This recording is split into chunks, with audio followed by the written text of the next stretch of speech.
Abramos, irmãos, a palavra de Deus em Êxodo.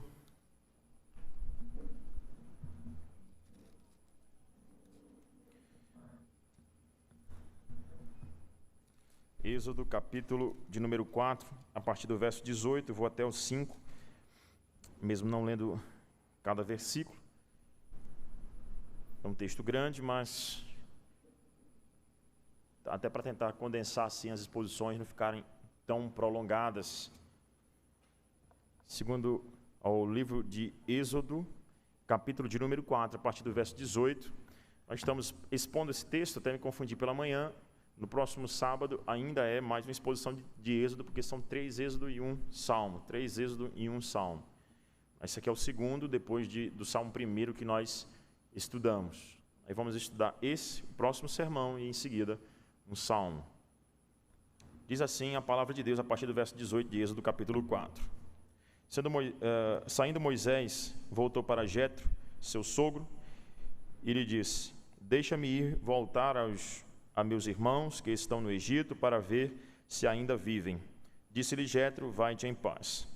Disse também o Senhor a Moisés em Midian: vai, torna para o Egito, porque são mortos todos os que procuravam tirar-te a vida. Tomou, pois, Moisés a sua mulher e os seus filhos, fê-los montar num jumento e voltou para a terra do Egito. Moisés levava na mão o bordão de Deus. Disse o Senhor a Moisés: quando voltares ao Egito, vê que faças diante de Faraó todos os milagres que te hei posto na mão, mas eu lhe endurecerei o coração para que não deixe ir o povo. Dirás a Faraó: assim diz o Senhor, Israel é meu filho, meu primogênito. Digo-te, pois, deixa ir meu filho, para que me sirva, mas se recusares deixá-lo ir, eis que eu matarei o teu primogênito, o teu filho, o teu primogênito. Estando Moisés no caminho, numa estalagem, encontrou o Senhor e o quis matar. Então Zípora tomou uma pedra aguda, cortou o prepúcio de seu filho, lançou-o aos pés de Moisés e lhe disse: sem dúvida tu és para mim esposo sanguinário. Assim o Senhor o deixou. Ela disse: esposo sanguinário, por causa da circuncisão. Disse também o Senhor a Arão: vai ao deserto para te encontrares com Moisés. Ele foi e, encontrando-o no monte de Deus, o beijou. Relatou Moisés a Arão todas as palavras do Senhor com as quais o enviara, e todos os sinais que lhe mandara. Então se foram Moisés e Arão e ajuntaram todos os anciãos dos filhos de Israel. Arão falou a todas as palavras que o Senhor lhe tinha dito a Moisés, e este fez os sinais à vista do povo. E o povo creu, e tendo ouvido que o Senhor havia visitado os filhos de Israel e lhes vira a aflição, inclinaram-se e o adoraram. Depois foram Moisés e Arão e disseram a Faraó: assim diz o Senhor, Deus de Israel, deixa aí o meu povo para que me celebre uma festa no deserto. Respondeu Faraó: quem é o Senhor para que ele ouça eu a voz e deixe Israel? Não conheço o Senhor, nem tampouco deixarei ir a Israel. Eles prosseguiram: o Senhor dos Hebreus nos encontrou, deixa-nos ir, pois, caminho de 3 dias ao deserto, para que ofereçamos sacrifício ao Senhor, nosso Deus, e não venha ele sobre nós com pestilência ou com espada. Então lhe disse o rei do Egito: por que, Moisés e Arão, por que interrompeis o povo no seu trabalho? Ide às vossas tarefas. Disse também Faraó: o povo na terra já é muito, e vós o distraís das suas tarefas. Naquele mesmo dia, pois, deu ordem Faraó aos superintendentes do povo e aos seus capatazes, dizendo: daqui em diante não torneis a dar palha ao povo, para fazer tijolos, como antes, eles mesmos que vão e ajuntem para si a palha. E exigireis deles a mesma conta de tijolos que antes fizeram, nada diminuireis dela. Então estão ansiosos, por isso clamam. vamos e sacrifiquemos ao nosso Deus. Agrave-se o serviço sobre esses homens, para que neles se apliquem e não deem ouvido às palavras mentirosas. Então saíram os superintendentes do povo e seus capatazes e falaram ao povo: assim diz o Senhor, não vos darei palha, e de vós mesmos e ajuntai palha onde a puderdes achar, porque nada se diminuirá do vosso trabalho. Então o povo se espalhou por toda a terra do Egito a juntar restolho em lugar de palha. Os superintendentes os apertavam, dizendo: acabai vossa obra e a tarefa do dia, como quando havia palha. E foram açoitados os capatazes dos filhos de Israel, que os superintendentes de Faraó tinham posto sobre eles. E os superintendentes lhes diziam: por que não acabastes nem ontem nem hoje a vossa tarefa, fazendo tijolos como antes? Então foram os capatazes dos filhos de Israel e clamaram a Faraó, dizendo: por que tratas assim os teus servos? Palha não se dá aos teus servos, e nos dizem: fazei tijolos. Eis que teus servos são açoitados, porém o teu próprio povo é que tem a culpa. Mas ele respondeu: estais ociosos. Por isso dizeis: vamos, sacrifiquemos ao Senhor. E depois agora e trabalhai, palha, porém, não se vos dará, contudo dareis a mesma quantidade de tijolos. Então os capatazes dos filhos de Israel se viram em aperto, porquanto lhes dizia: nada diminuireis dos vossos tijolos da vossa tarefa diária. Quando saíram da presença de Faraó, encontraram Moisés e Arão, que estavam à espera deles, e lhes disseram: olhe o Senhor para vós outros e vos julgue, porquanto nos fizestes odiosos aos olhos de Faraó e diante dos seus servos, dando-lhes a espada na mão para nos matar. Então Moisés, tornando-se ao Senhor, disse: ó Senhor, por que afligiste este povo? Por que me enviaste? Amém. Vamos orar. Senhor Deus, obrigado pela tua palavra, Senhor, poderosa, palavra que é confrontadora e ao mesmo tempo renovadora, restauradora, e também nos desafia a vivermos mais próximo do Senhor. Abençoa o teu povo, ó Pai, aqui reunido, abençoa o teu rebanho, abençoa aqueles que estão em casa nos acompanhando, aqueles que ainda vão assistir esse vídeo, que a tua misericórdia, ó Pai, esteja com cada um, e que o Senhor nos enche de esperança nessa noite, ó Pai, pelo Evangelho de Cristo Jesus. Usa-me como instrumento, como boca de Deus, a fim de que eu fale a tua palavra e somente a tua palavra. Dá que eu possa, Senhor, ser boca de Deus nessa noite para o louvor da tua glória, Senhor. E que os meus irmãos sejam transformados por esta palavra que me desafiou a viver mais perto do Evangelho, que eles se sintam também desafiados a viverem mais perto de Cristo. E que a face de Cristo, o rosto do Senhor, do Salvador, seja estendido mais uma vez diante de nós. E a oportunidade do Evangelho seja de novo, Senhor, oferecida para todo aquele que necessita. É o que nós pedimos em nome de Jesus, teu Filho amado. Amém. Vinde a mim, todos que estáis cansados e sobrecarregados, e eu vos aliviarei.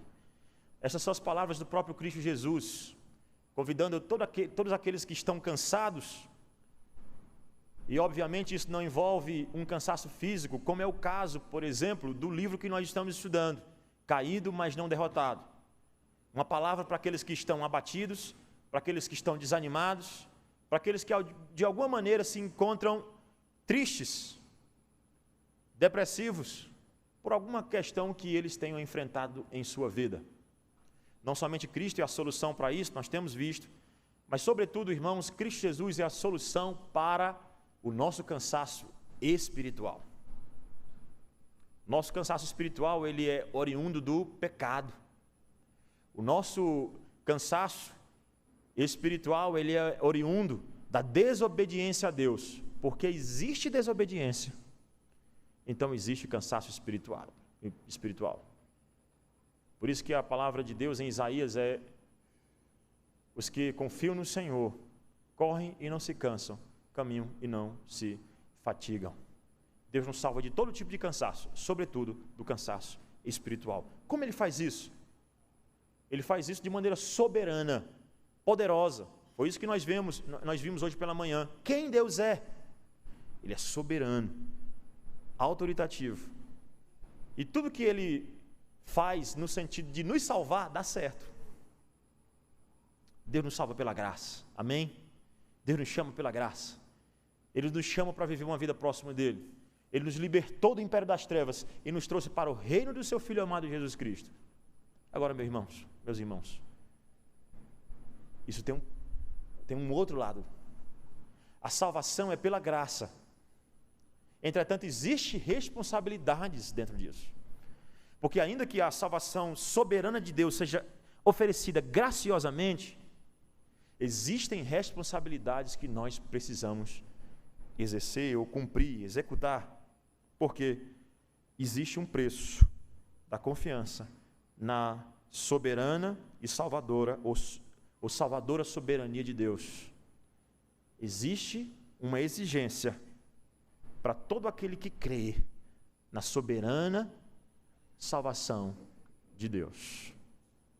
Por isso eu queria meditar com você sobre isso, o preço da soberana confiança, o preço da confiança na soberania de Deus para a nossa salvação. O preço da confiança na soberania de Deus para a nossa salvação. Ou seja, existe um preço. Ele disse, vinde a mim. Tudo bem, ele te oferece de graça. Agora a pergunta é, o que eu preciso fazer com esse presente que eu ganhei? Obedecer. Afinal de contas, irmãos, desde que Deus chamou Moisés, Ele está chamando para uma vida de obediência. E eu não quero aqui me deter muito detalhadamente aos detalhes do texto, justamente para não ficar longo e também ter mais momento para aplicar esse texto para as nossas vidas. Então eu vou diminuir um pouquinho a minha exposição, mas quero aumentar na minha aplicação, para que nós possamos sair daqui entendendo e aplicando esse texto realmente às nossas vidas, de maneira muito prática. Mas queria trazer uma divisão básica aqui dele para nós, para que você soubesse o que é que ele está dizendo e em que momento ele está falando, afirmando cada uma das coisas. O texto fala, como eu disse, de obediência, ele vem em uma sequência de obediência. Por exemplo, Deus chamou Moisés para se tornar o quê? O libertador daquele povo, o instrumento de Deus para libertar o povo. Moisés precisava fazer o quê? Apenas obedecer. Foi exatamente isso que Deus disse, joga o cajado no chão, joga o cajado no chão. Ele jogou, obedecendo a Deus. Deus quer que ele obedeça. Só que no percorrer do caminho, Moisés acaba oscilando, como nós oscilamos na nossa carreira cristã e acabamos não obedecendo a Deus como deveríamos obedecê-lo. Precisamos confiar, porque ainda que seja de graça, Deus ofereceu tudo de graça para Moisés. O que ele precisava fazer depois daquilo tudo? Vamos ver então o que ele precisava fazer. Primeiro, é exatamente isso. A soberania ou preço da confiança na soberania de Deus para a nossa salvação requer de nós obediência completa. Isso vai do verso 18 até o verso de número 31, pegando uma perícope bem grande, ou seja, uma porção de versículos bem grande, requer de nós o quê? Obediência completa. Veja que Deus está controlando tudo, soberanamente. Deus é soberano na sua salvação. Ele controla Faraó, ele controla Moisés, ele controla as forças da natureza. Ele diz para Moisés, Moisés, mete aí a mão na tua roupa. Quando Moisés meteu a mão na roupa que tirou, a mão estava branca, de lepra. Ele disse, agora coloca novamente. Ele curou, ele disse, eu sou soberano para salvar. Eu tenho poder sobre as enfermidades. Eu curo quem eu quiser, na hora que eu quiser. É isso que nós temos visto em face à Covid-19. Agora, o que se requer de nós? Obediência, mas obediência completa. E Moisés até que começa obedecendo. Veja comigo o versículo de número 18. Saindo Moisés, voltou para Jetro, seu sogro, e lhe disse, deixa-me ir voltar aos meus irmãos que estão no Egito, para ver se ainda vivem. Disse-lhe Jetro, vai-te em paz. Moisés, então, obedecendo a voz de Deus, foi para lá, então, ver como é que estava o seu povo. Foi isso que Deus ordenou. Ele não entrou em detalhes, irmãos, porque muitas vezes, até é bom nós não entrarmos muito em detalhes.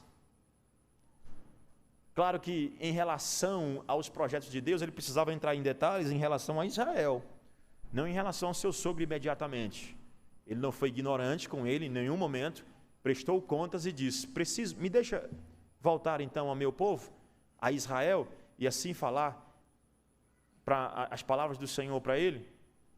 às vezes é melhor a gente esperar o agir do nosso Deus Todo-Poderoso, que vai falar mais do que nossas palavras, porque maior do que o nosso argumento são o poder de Deus soberano nos salvando, mostrando, é o melhor argumento que nós temos contra aqueles, porque esta é uma família que nem tem especificamente o conhecimento de Deus, a família de Jetro, lá no deserto de Midian.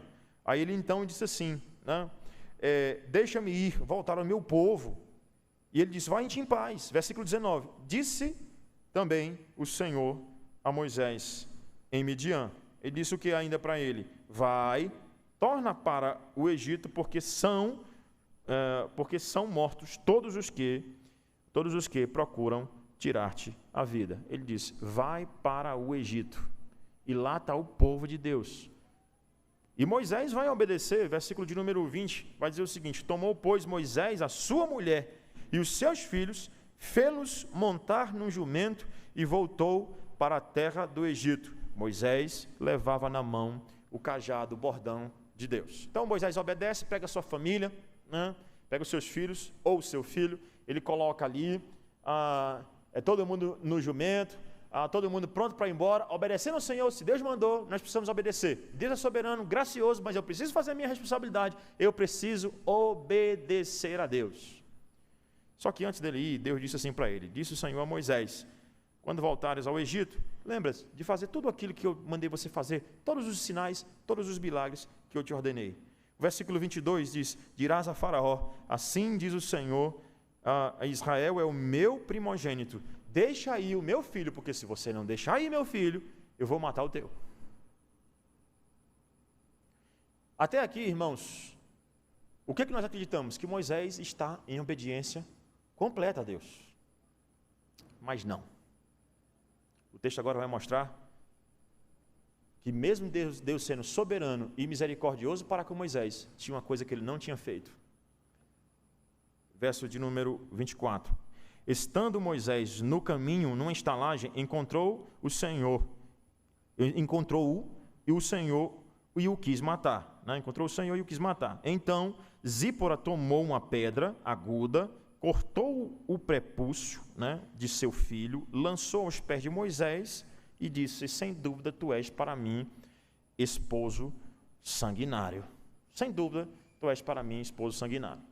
Tinha uma coisa que não estava certa na vida de Moisés.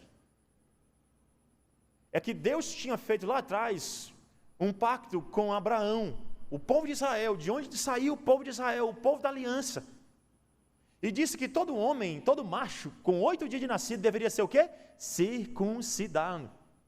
Mas Moisés foi morar numa terra e em uma família que não temia ao Senhor como o povo de Israel. E lá, por alguma razão ou por outra, talvez até por influência da sua esposa, porque muitas vezes isso acontece, ele não conseguiu colocar em prática o selo do pacto no seu filho. Ou seja, ele não circuncidou o seu filho ao 8º dia. Talvez os 40 anos, talvez aquele tempo todo no Egito, talvez até os 40 anos trabalhando com ovelhas, fez com que Moisés esquecesse os princípios dos desígnios de Deus, esquecesse que ele precisava obedecer ao Deus por completo. Aqui o texto é muito difícil, irmãos, mesmo no hebraico. Não adianta você ir para o inglês, o espanhol, o latim. A tradução é difícil, deixa difícil a gente entender quem é que Deus queria matar. Do jeito que está aqui em português, a gente pensa realmente que Deus queria matar Moisés. Deus queria matar Moisés. Se você perceber, isso aí está no versículo de número 24. Estando Moisés no caminho, numa estalagem, encontrou o Senhor e o quis matar. A gente pensa realmente que Deus quis matar, e a maioria, boa parte dos comentaristas fecha logo, Deus queria matar Moisés. Por quê? Porque ele não estava cumprindo o pacto. E essa é uma grande possibilidade. Mas, irmãos, eu ainda acredito realmente que Deus queria matar, não Moisés nesse texto. E aqui discordando, é claro, com boa parte dos comentaristas.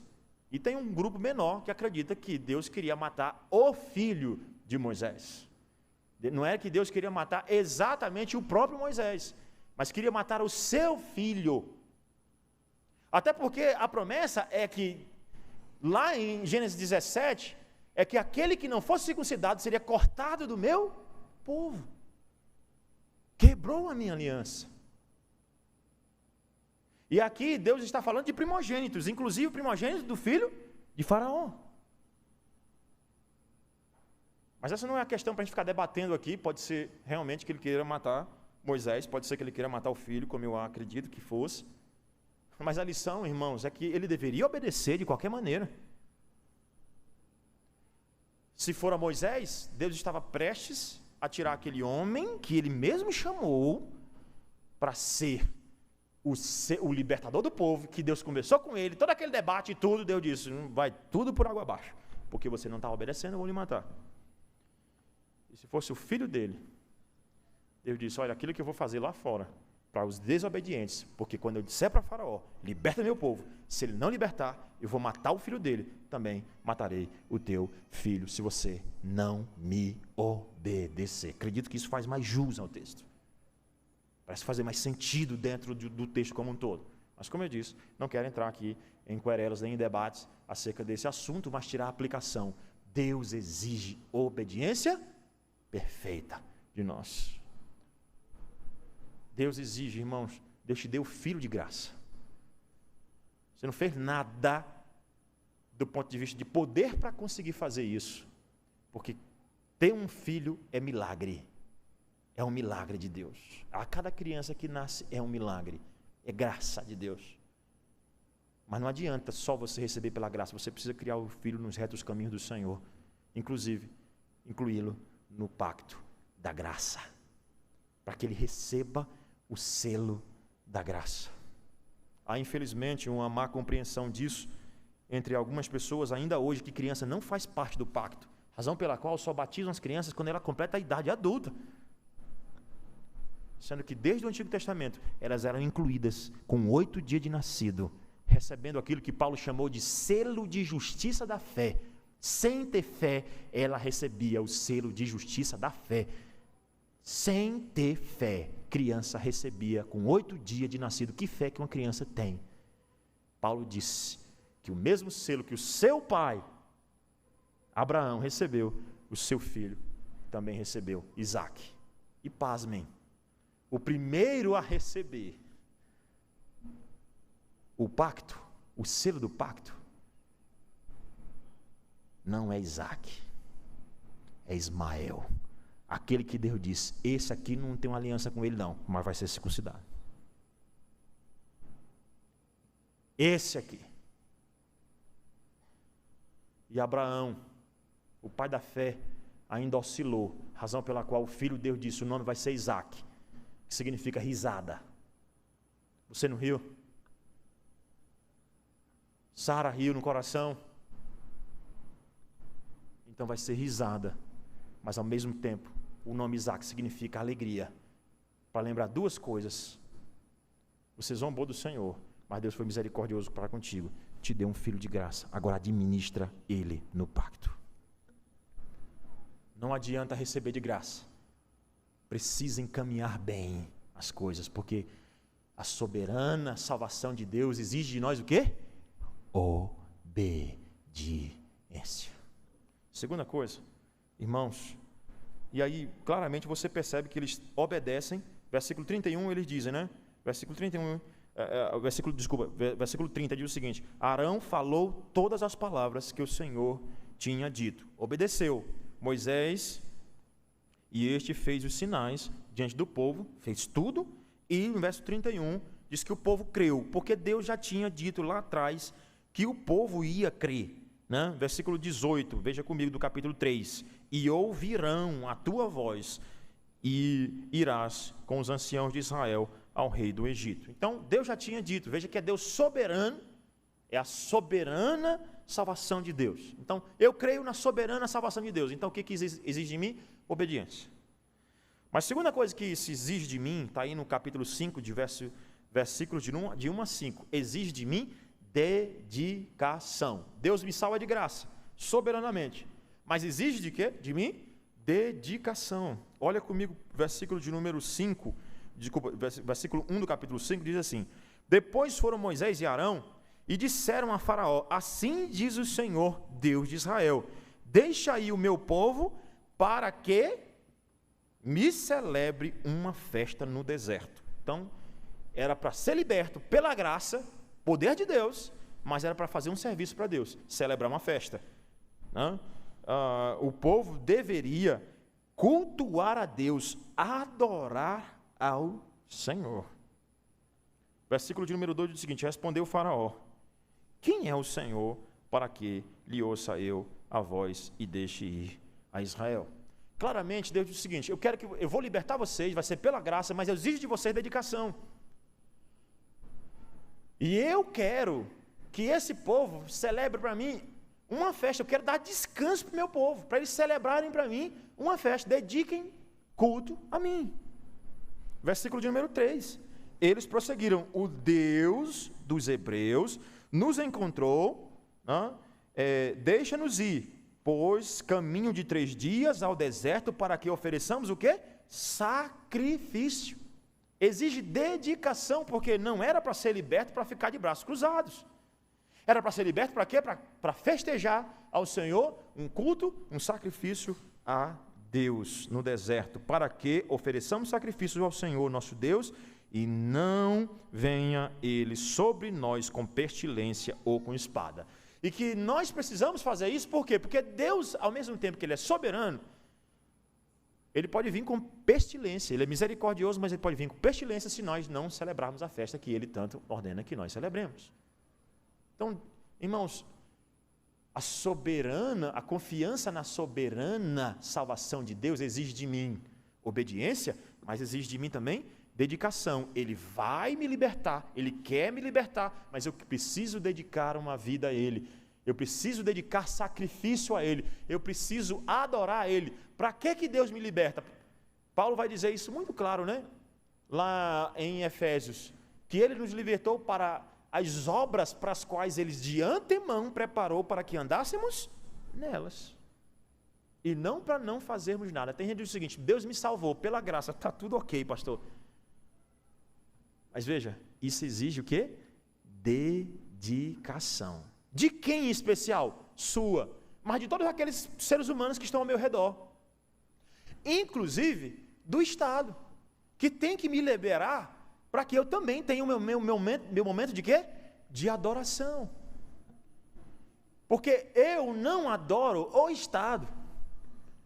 O Estado não é o meu Deus. Eu trabalho lá, mas lá dentro eu trabalho também para o meu Deus. Eu estou inserido na sociedade, mas eu adoro meu Deus.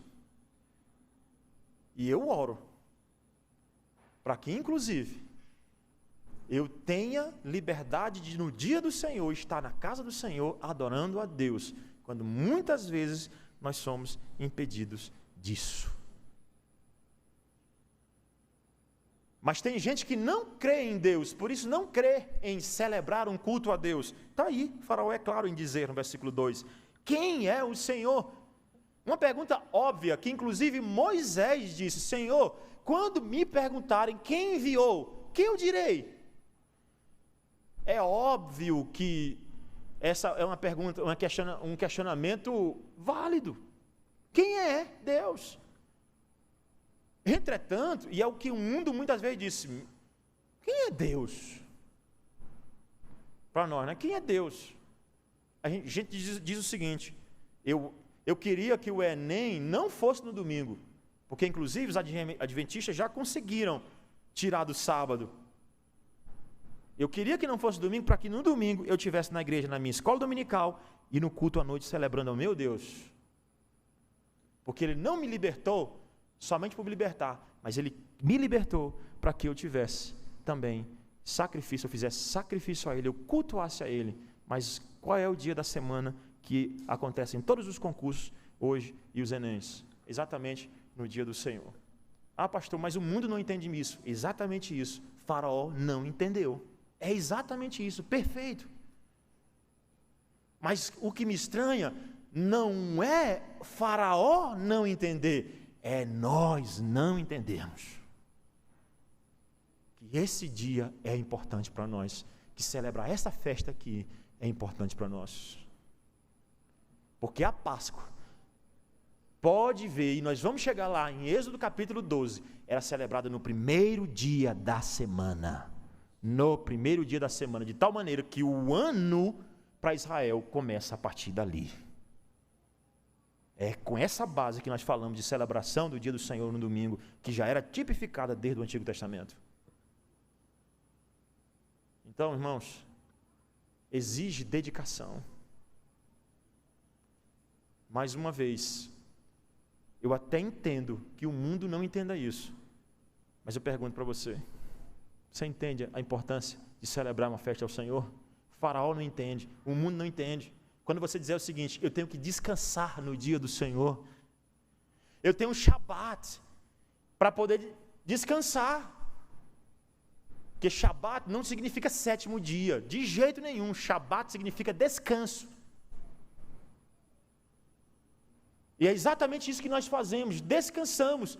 Só que Faraó ficou irado quando disse assim, esse povo quer descansar das minhas tarefas? Por que, Moisés? Versículo 4. Então lhes disse o rei Faraó, por que, Moisés? Por que vocês estão interrompendo o trabalho do povo? Quando eles deveriam estar o quê?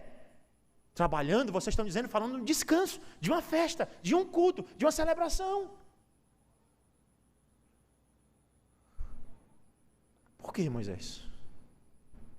E Arão, por que vocês estão atrapalhando a mente do povo? Eu creio que é exatamente isso que eles dizem quando os pastores pregam. Esse é o dia do Senhor. Ele vai dizer, devia estar trabalhando. Por que vocês interrompem o povo quando eles deveriam estar trabalhando? Por que, Moisés? Por quê? Versículo 5. Disse também Faraó, o povo da terra já é muito irado. Ele disse, eu já estou zangado porque esse povo cresce demais. Eu mandei matar os meninos. E só cresce esse povo, cresce. A terceira, né? Crescendo todo tempo. Está aqui a irmã, grávida. Crescendo. Eles ficam irados. Porque esse povo cresce. Porque em 200 anos, 2000 anos, ninguém conseguiu matar o cristianismo.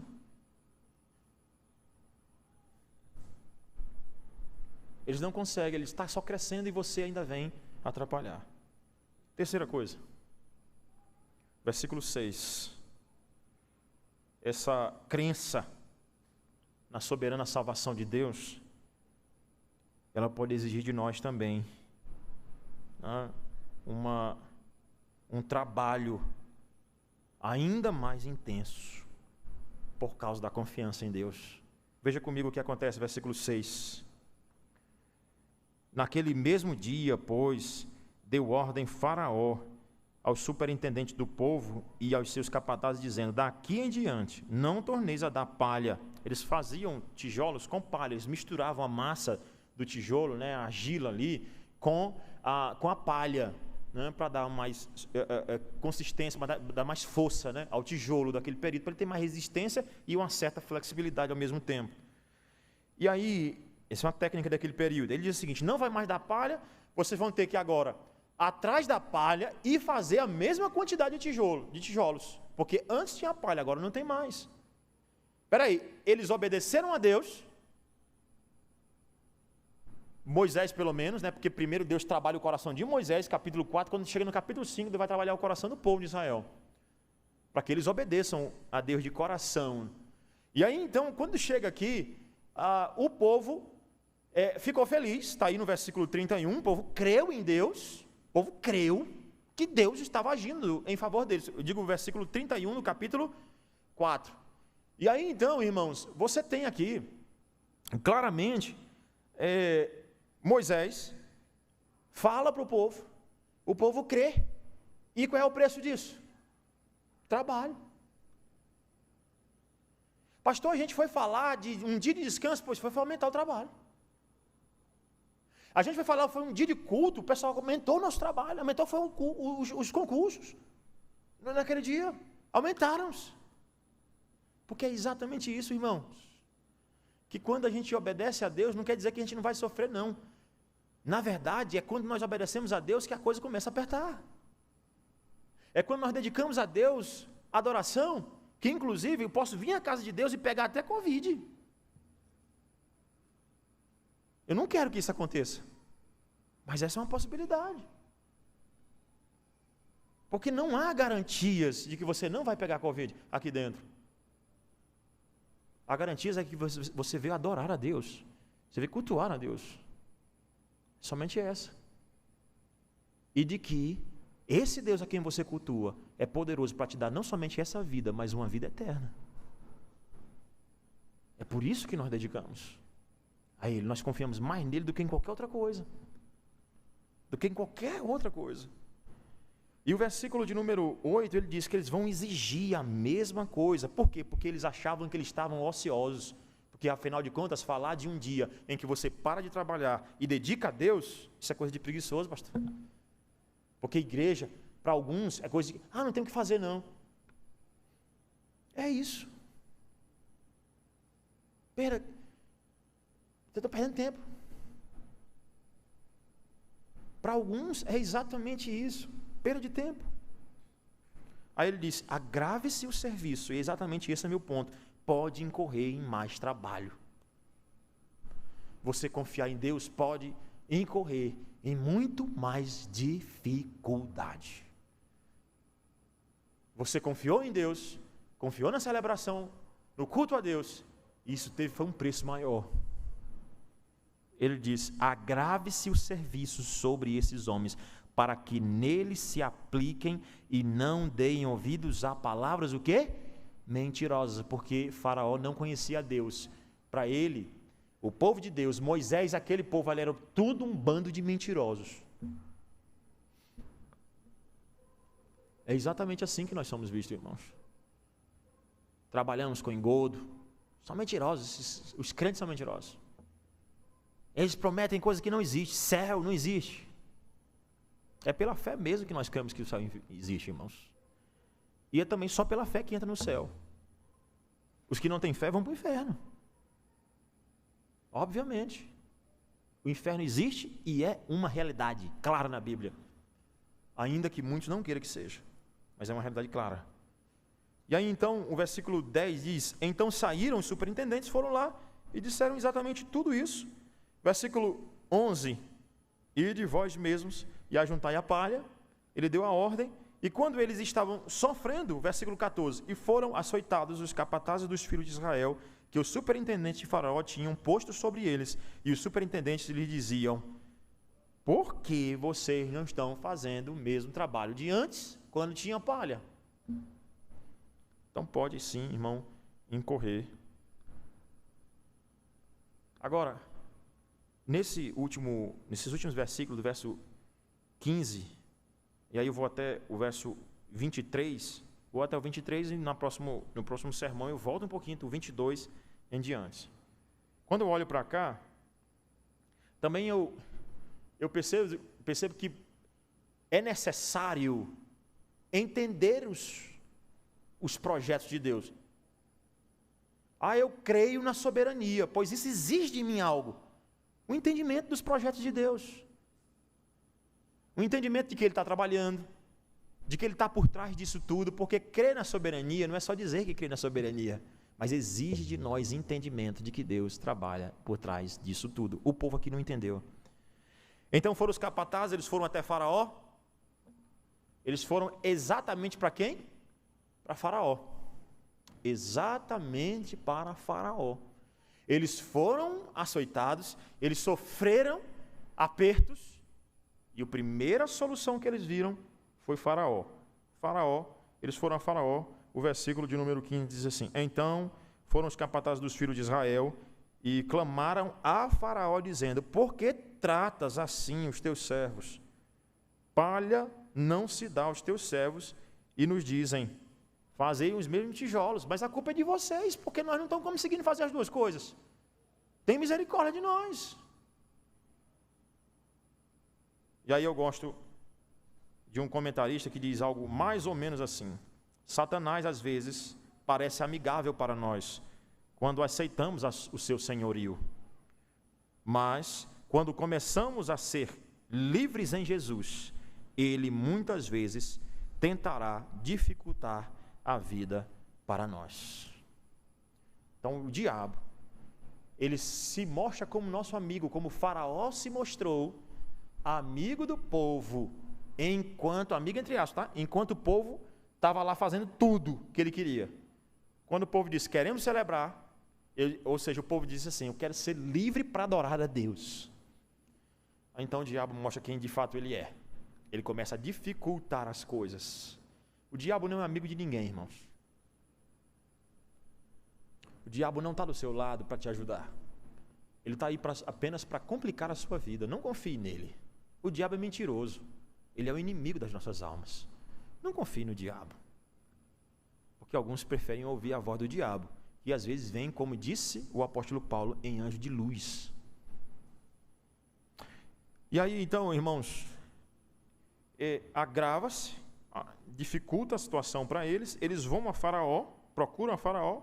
Faraó diz, versículo 19, então os capatazes dos filhos de Israel se viram em aperto, porque Faraó disse, meu amigo, não vai ter nada, nenhum alívio para vocês. Vocês vão ter que trabalhar. Sabe por quê? Versículo 17, vocês estão ociosos. Vocês precisam trabalhar, então não tem moleza para vocês. Vai pagar imposto alto, vai trabalhar muito. Parece até a vida do povo brasileiro, né? Vai pagar muito imposto. Vai trabalhar demais, mesmo servindo a Deus. O que o povo precisava entender? Os planos de Deus, já que diz que crê na soberania de Deus.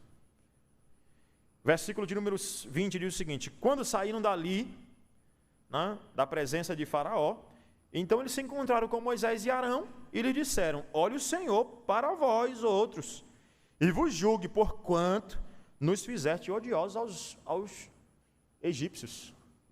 Deram então a espada na mão para eles matarem a gente. Vocês são os culpados. Esse é um problema que todos nós, enquanto cristãos, e os pastores e líderes de igrejas estão fadados a passarem. A gente diz, confia no Senhor, vai lá e faz, irmão. Você confiou no Senhor, fez, aí de repente você sofreu alguma coisa e diz, mas rapaz, pastor, eu não fiz exatamente do jeito que o Senhor disse. Seja Deus contigo, viu, pastor Rogério? Porque eu só fico com esse negócio de dizer, vem para a igreja, eu peguei Covid. Mas entenda, que não é porque você está fazendo as coisas correto, que você não vai acontecer mais nenhum problema com você, porque Deus está trabalhando você também na sua soberania. Ele está trabalhando o seu coração. O seu coração. E aí então, eles disseram, olha o Senhor, versículo 22, então Moisés, tornando-se ao Senhor, agora Moisés fez o certo primeiro, depois fez o errado. Versículo 22, Moisés começa fazendo o que é certo. Então Moisés, tornando-se ao Senhor, ele fez exatamente aquilo que os israelitas deveriam fazer. Procurar não o Faraó, mas procurar Deus. E dizer, Senhor, tem misericórdia. Eu estou confiando no Senhor, de repente vem uma avalanche contra mim. Moisés procura o Senhor. E diz, né? O Senhor, ó Senhor, por que afligiste este povo? Por que me enviaste? Aí Moisés começa a errar. Parece que Moisés não viu o que Deus disse lá atrás. Versículo 23, pois desde que me apresentei a Faraó para falar-lhe em teu nome, ele tem maltratado este povo, e tu de nenhuma sorte livraste o teu povo. Cadê o teu livramento, Senhor? Que é exatamente muitas vezes o que acontece conosco, até líderes mesmo de Senhor. Eu conduzi esse povo, de repente, perdemos irmãos, sofremos, e agora? E aí, então, o versículo de número 1 do capítulo 6 diz, disse o Senhor a Moisés, agora verás o que hei de fazer. Deus lembra a ele, porque eu já disse para vocês, às vezes o evangelho é lembrar as pessoas coisas que Deus já disse. Deus disse isso para Moisés com todas as palavras, exatamente isso. Hei de fazer a Faraó, porque por mão poderosa os deixará ir, por mão poderosa os lançará fora da terra. Deus disse todas essas palavras para Moisés lá atrás. Você percebeu, né? Ele disse, Moisés, eu vou endurecer o coração de Faraó. Simples. O que ele precisava fazer? Lembrar do que Deus disse. Deus disse que ia libertar o povo, mas primeiro Deus falou que ia endurecer o coração, ou seja, precisava crer na soberania, mas entender os projetos de Deus. Dito isso, irmãos, que aplicações nós poderíamos tirar para as nossas vidas que sejam muito relevantes para nós, para você sair daqui nessa noite pedindo a Deus para tocar no seu coração e você entender. Diante de tudo aquilo que eu disse nesse texto, primeiro, entender a soberania de Deus, mesmo ordenando as coisas para nós, é também ser gentil a todo tempo. Moisés, mesmo entendendo a ordem de Deus, que ele devia libertar o povo, ele foi lá pedir autorização ao seu sogro. Ele não tinha que pedir se Deus tivesse mandado, assim do ponto de vista de que Deus é a autoridade maior. Mas ele foi gentil.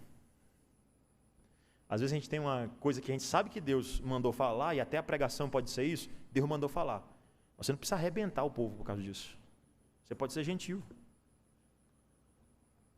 Você está certo num discurso, numa discussão, mas você pode ser gentil com as pessoas. Você é autoridade na sua casa, você é homem. Seja gentil com sua esposa, você não precisa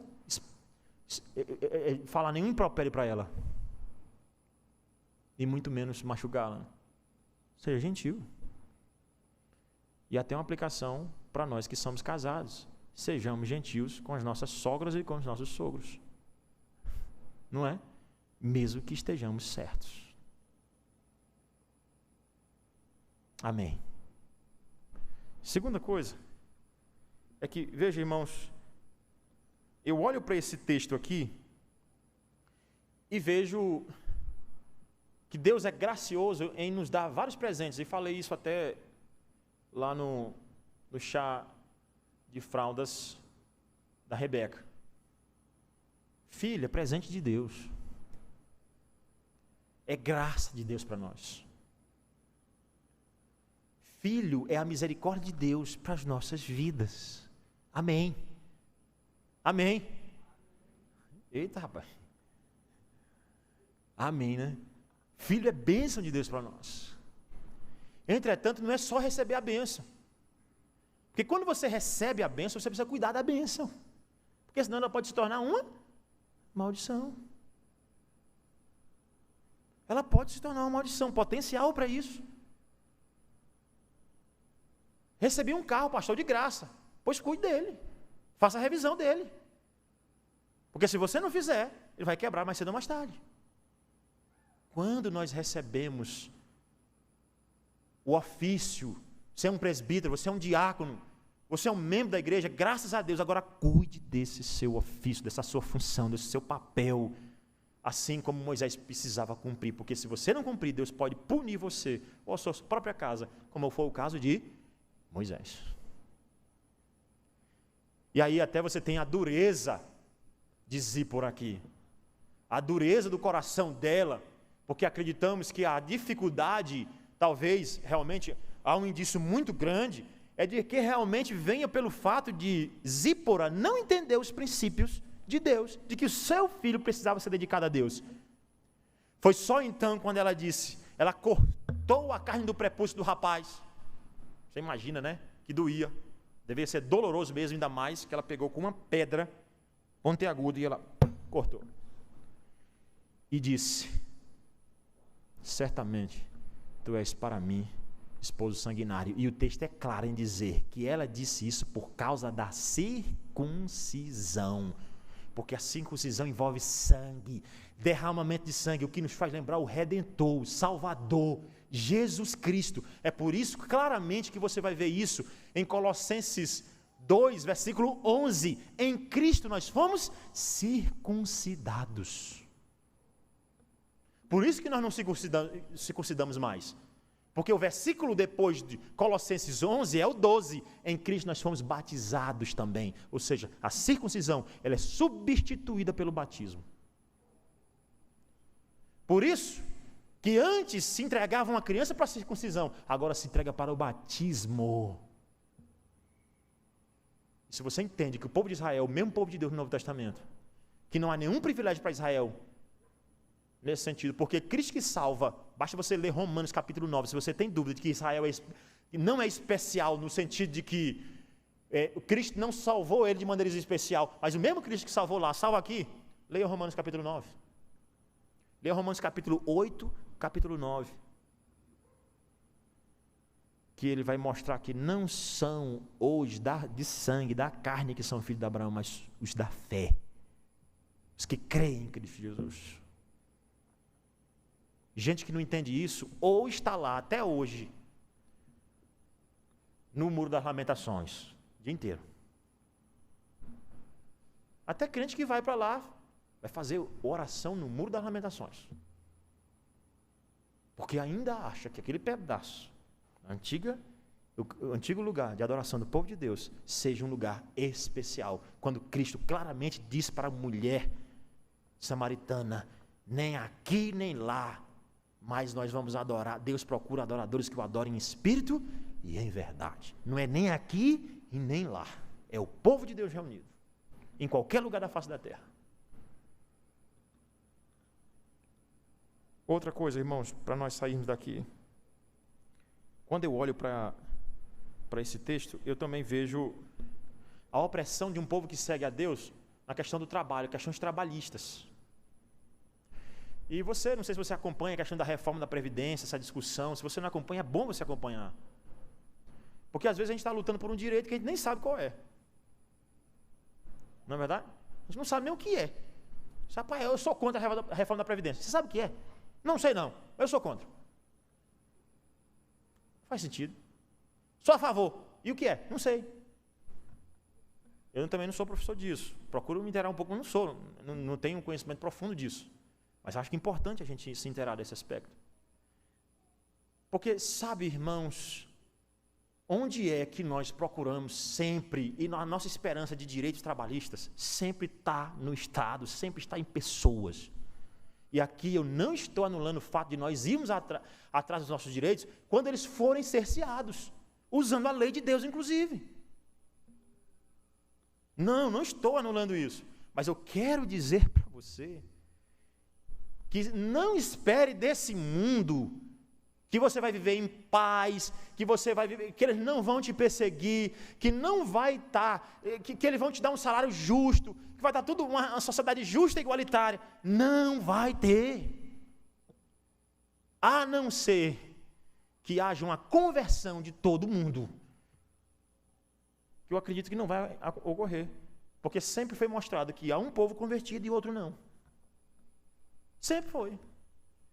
Então, quando você quiser direitos, não faça como o povo de Israel. Eu vou para Faraó. Vai procurar no lugar errado. Ele é o meu salvador. Ele vai me dar palha. Ele vai me dar sustento. Ele vai me dar um salário justo e igualitário. Cristo pode mudar o coração de alguém para fazer isso. Então recorra para Ele primeiramente. Entender o Evangelho, irmão, não é coisa de dentro. Por isso que as pessoas dizem que crente vive isolado em 4 paredes do mundo e vive em outro planeta. Mas às vezes é isso mesmo. Porque a gente não acha que esse Evangelho diz respeito a todos os setores da nossa vida. Inclusive os nossos direitos trabalhistas. Porque 2 são os exageros. Quais? Primeiro é concordar com o que acontece, infelizmente, no nosso país, de trabalhadores que são maltratados, que ganham muito pouco. É o caso da maioria. Sim ou não? Eu não concordo com isso, irmãos. Definitivamente, eu não concordo com um mercado de trabalho avassalador, que pensa muito mais em ganhar do que em que as pessoas vivam uma vida justa. Não concordo com isso. E por essa razão, eu oro para que Deus também puna todos aqueles que se levantam dessa maneira, maltratando as pessoas. Mas tem o outro lado. Pessoas que não querem trabalhar.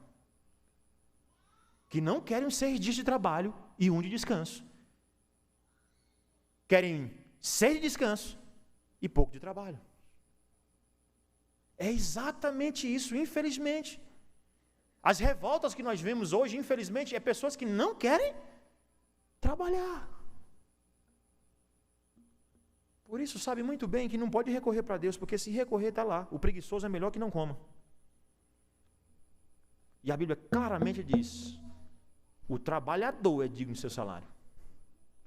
Então, irmãos, antes de ir atrás do seu direito, por favor, veja se isso está de acordo com a palavra de Deus. Antes de querer levantar uma revolução, antes de fazer qualquer movimento, vá para os direitos a partir da palavra de Deus. Nós vamos falar sobre política à luz da palavra de Deus aqui na igreja, sem citar partidos. Nós vamos falar de princípios bíblicos, porque nós como igreja não defendemos nenhum partido institucionalmente falando, ou seja, a nossa instituição não defende partido A, nenhuma bandeira partidária, mas nós lançamos princípios bíblicos de uma boa escolha. Em que tipo de gente não dá para confiar? Que tipo de movimento que vai prejudicar o cristianismo? Vai perseguir o cristianismo? Não é só orar, como disse Paulo, eu quero que vocês orem para que vocês tenham vida tranquila, mas é fazer a nossa parte. Outra aplicação para nós, irmãos, às vezes a noção errada do problema pode conduzir uma resolução errada para o problema. Uma solução errada para o problema, né? Você não sabe onde está, qual é o defeito, onde é que está o problema? Está na máquina, onde é que está o problema? Eu preciso entender onde está para que eu possa resolver. E será, irmãos, que o que está acontecendo aqui, e aqui agora deixando de lado a responsabilidade daqueles que estão acima de nós diretamente, mas a nossa responsabilidade de olhar para tudo que Deus está fazendo em nossas vidas, é entender, irmãos, que Deus está trabalhando em nós. Porque uma pergunta que Moisés poderia fazer, clara, Senhor, me diz uma coisa, por que o Senhor não liberta logo esse povo? Precisa Faraó, endurece o coração dele, depois vem, por que o Senhor não liberta logo? Porque Deus queria primeiro trabalhar o coração desse povo para confiar só nele, antes de colocar eles dentro da terra prometida. Por semelhante modo, irmãos, antes de te colocar no céu, Deus te trabalha. É por essa razão que nós sofremos, que nós passamos por angústias, sofrimentos. Por que sofrer? Por que sofrer, pastor? Por quê? Porque Deus está trabalhando no seu coração para levar você lá para a mansão celestial, não para Canaã terrena, mas para a terra prometida. Mas antes Ele vai trabalhar muito o seu coração. É por isso que nós sofremos nessa terra, até pagamos impostos muito altos. Mais uma vez, isso não vai tirar o nosso direito de ir atrás daquilo que nos é devido, mas nos faz descansar mais em Deus, porque tem força que é maior do que a nossa, irmãos. Direitos que são maiores do que nossos direitos aqui na terra. Mas Deus está trabalhando no nosso coração para que nós entremos na glória. Outra coisa. Pastor, Deus é fiel? Sim. Ele cumpre suas promessas? Sim. Mas também Ele cumpre os seus juízos. Ele cumpre também os seus juízos, irmãos. Creia nele. Aquilo que Moisés disse a Faraó. Deixa aí, meu povo, porque senão Deus pode vir com pestilência. Então Deus é poderoso para cumprir as suas promessas, mas também é poderoso para cumprir os seus juízos. Ele vai julgar. Estava certo aquele povo quando disse, Moisés, julgue o Senhor. Julgue o Senhor. Agora, essa situação que vocês acabaram de colocar a gente. Olhe o Senhor para vocês. Julgue o Senhor. Mas veja, Deus vai julgar com justiça. Obviamente. Deus vai, irmãos, um dia julgar os de dentro e os de fora. Lembra daquele versículo que eu citei no início? Você está cansado? Pastor, são muitas lutas. Luta interna para cumprir e obedecer a Deus completamente. Pastor, são muitas lutas. Quanto mais eu sirvo a Deus, mais vem a opressão. Cristo está dizendo para você, vinde a mim, todos os que estão cansados e sobrecarregados, e eu vos aliviarei. Está cansado? Estou cansado. Isso cansa, irmão. Esse mundo cansa a gente. Você vai descansar no dia do Senhor. Por isso que não adianta você... E aí eu salvaguardando quem trabalha na área de saúde, segurança, né? A gente sabe que tem que trabalhar nesse dia. Por exemplo, você é um enfermeiro, você é um médico, você é um policial. Você está naquilo que Cristo diz. É lícito fazer o bem nesse dia, ou seja, misericórdia. Se encaixa perfeitamente. Mas se não, venha para a igreja e descansa no Senhor. Descansa em Deus. Deixe os seus problemas de lado.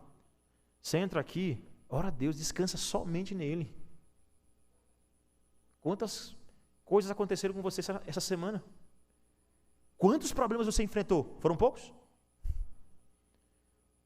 Mas para você chegar aqui no dia do Senhor e querer trabalhar ainda mais nesse sentido, você está indo contra a lei de Deus e não está descansando naquele que morreu para que você descansasse. Jesus Cristo. Confie nele e o mais ele fará. Amém. Vamos orar. Senhor Deus, obrigado porque nós descansamos no Senhor. Descansamos na tua lei. Descansamos no teu evangelho, Senhor. Descansamos no sangue de Cristo que morreu pelos nossos, que foi derramado pelos nossos pecados. Um dia, Senhor, não foi a circuncisão de carne que foi derramada por nós.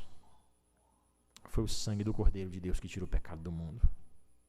Louvado seja Deus por isso. Talvez tenha chegado alguém aqui, Senhor, bem cansado da vida, desesperado. Desesperado porque no seu trabalho não consegue bem. Desesperado porque nos seus concursos não conseguem lograr êxito.